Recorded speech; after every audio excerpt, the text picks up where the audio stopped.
Cha-ching. All the people that was hating on Trump's tariffs and saying it would create a recession were wrong. They were all a-panicking. And an upside surprise here, or a downside surprise, year over year at 2.4, had been expected at 2.5%. This is a new 8-month low for annual inflation, month over month. Prices up by 0.2%, also a step in the right direction, also beating expectations. That's the lowest annual inflation rate for core since March of 2021. Inflation has cooled to 2.4%. The Trump-hating economists said Trump would make America's inflation crisis worse, said 16 Nobel economists. What a joke. They were wrong.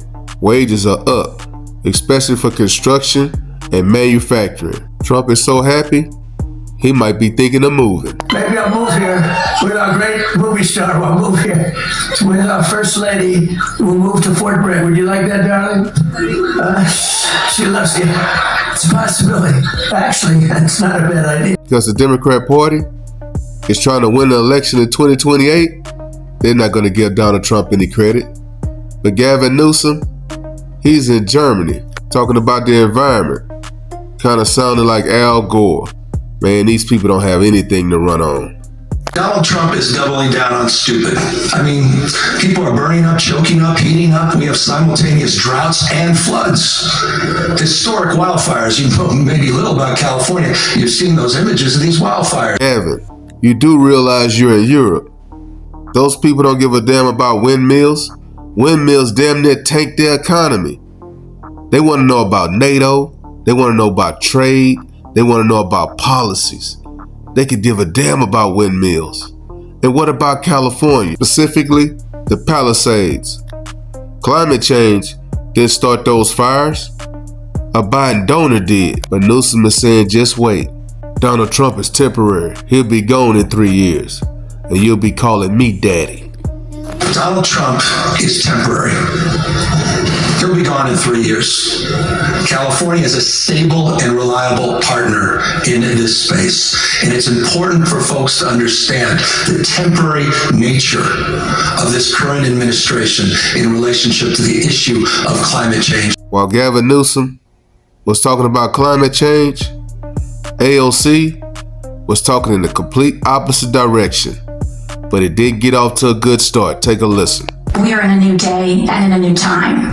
But that does not mean that the majority of Americans are ready to walk away from a rules-based order and that we're ready to walk away from our commitment to democracy.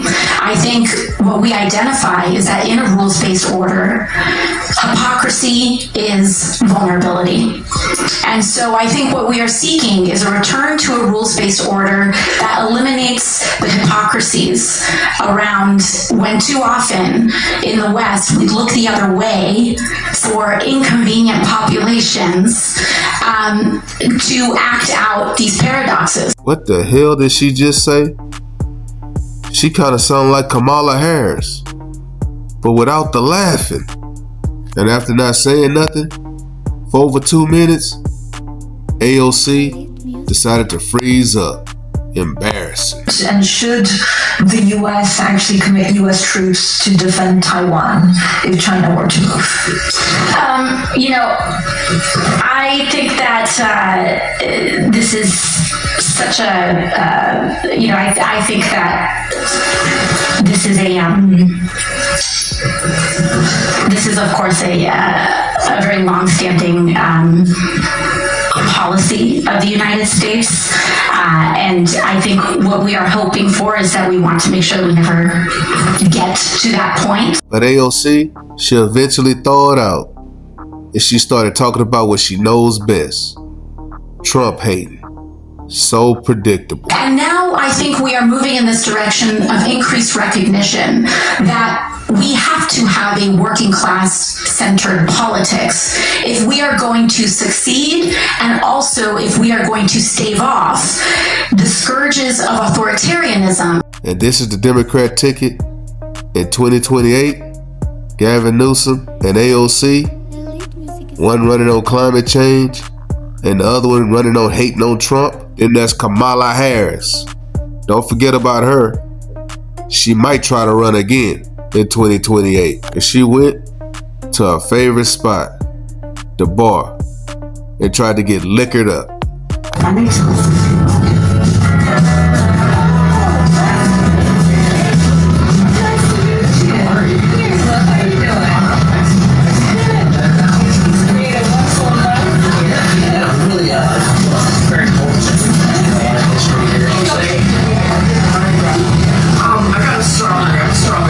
Democrats basically got a liquored up Kamala Harris, you got a socialist, an AOC, and a governor, Gavin Newsom, whose state is burning to the ground.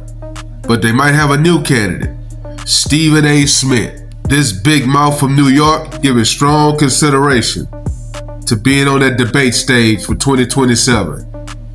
I got this year coming up in 2026 to think about it, to study, to know the issues. Let the games begin.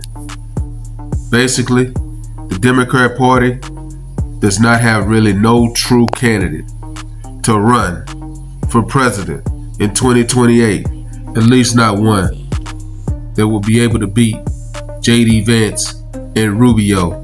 Let me know what you guys think. Drop a comment. Like, comment, subscribe. Follow God, not culture.